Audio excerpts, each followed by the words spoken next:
జయ శ్రీరామ్.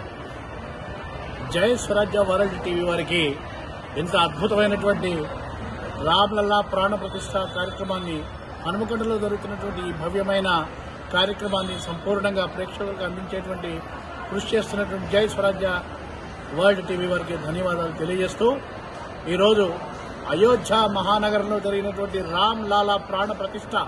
లాలా అంటేనే ప్రియతముడు, కన్నయ్య, ప్రాణప్రదుడు అని అర్థం. భారత జాతి మొత్తానికి ప్రాణ సమానుడైనటువంటి వాడు రాముడు. అయోధ్యలో జరిగేటువంటి ఉత్సవాన్ని దేశవ్యాప్తంగా ఊరు వాడ ఎందుకింత అద్భుతంగా జరుపుకుంటున్నాయి? మామూలుగా జరుపుకోవట్లేదు. దీనికి కారణం ఒకటి, రాముడు అందరివాడు. రాముడు ఈ జాతి యొక్క సంస్కృతికి, రాముడు ఈ జాతి యొక్క వైభవానికి, రాముడు ఈ జాతి యొక్క మనుగడకు ప్రాణమైనటువంటి వాడు. రాముడిని కేవలము ఒక ఆరాధనా పురుషుడిగా మాత్రమే, ఆరాధ్య దైవంగా మాత్రమే కాదు, రాముడు మర్యాదా పురుషోత్తముడు. మనిషి ఎలా బ్రతకాలో నేర్పినటువంటి వాడు రాముడు. భారతదేశానికే కాదు, ప్రపంచం మొత్తానికి విశ్వగురువు కాగలిగినటువంటి సామర్థ్యం భారతదేశానికి, భారతీయ నాగరికతకు, భారతీయ సాంస్కృతిక వ్యవస్థకు ఉంది. దానికి మూలం ధర్మం. ఆ ధర్మానికి ప్రతిరూపమైనటువంటి రాముడు.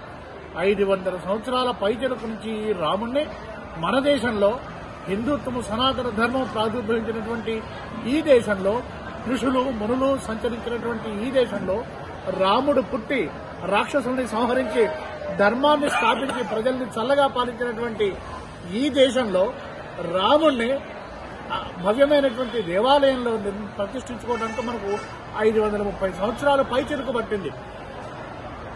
16వ శతాబ్దంలో, 15వ శతాబ్దంలోనూ విధర్మీయులు బాబర్ అయోధ్య రామ జన్మభూమిని ఆక్రమించుకుని హిందువుల యొక్క సనాతన ధర్మ కేంద్రాలన్నింటినీ కూడా విచ్ఛిన్నం చేయాలనేటువంటి ఒక దుష్ట సంకల్పంతో మొత్తాన్ని తమ యొక్క మతం పాలనలోకి తీసుకురావాలనేటువంటి దుష్ట సంకల్పంతో దాడి చేసి చాలా దారుణంగా మన యొక్క శ్రద్ధా కేంద్రాన్ని నాశనం చేశారు. ఇది చరిత్ర. ఎవరు అంగీకరించినా అంగీకరించకపోయినా వివిధ కారణాల చేత, స్వార్థ కారణాల చేత, రాజకీయాల చేత రాముడిని దూషించేవాళ్లు కానీ, ఇది కేవలం హిందువులకు మాత్రమే పరిమితమైనదని కానీ, దీనికి రాజకీయాలు అంటగట్టి దీని పరిధిని తగ్గించాలనేటువంటి చూసే వాళ్లకు వాళ్ళు తెలుసుకోవాల్సిన విషయం ఏంటంటే, రాముడు సమస్త మానవాళికి ఆదర్శ పురుషుడు. రాముడిని ప్రతిష్ఠించుకోవడం ద్వారా భారత జాతి తన యొక్క నాగరికత మూలాల్ని, సంస్కృతి యొక్క విశేషాల్ని పునఃప్రారంభించుకుంటోంది, పునఃప్రతిష్ఠించుకుంటోంది. రాముడి యొక్క చల్లని నీడలో రాముడు చల్లగా ఉంటే శాంతి సౌఖ్యాలు సుభిక్షంగా ఉంటాయి. ధర్మం 4 చెరుగులా విలసిల్లుతుంది. శాంతి సౌఖ్యాలతో ప్రజలు బతుకుతారు. రాముడు ఆనందంగా బ్రతకడం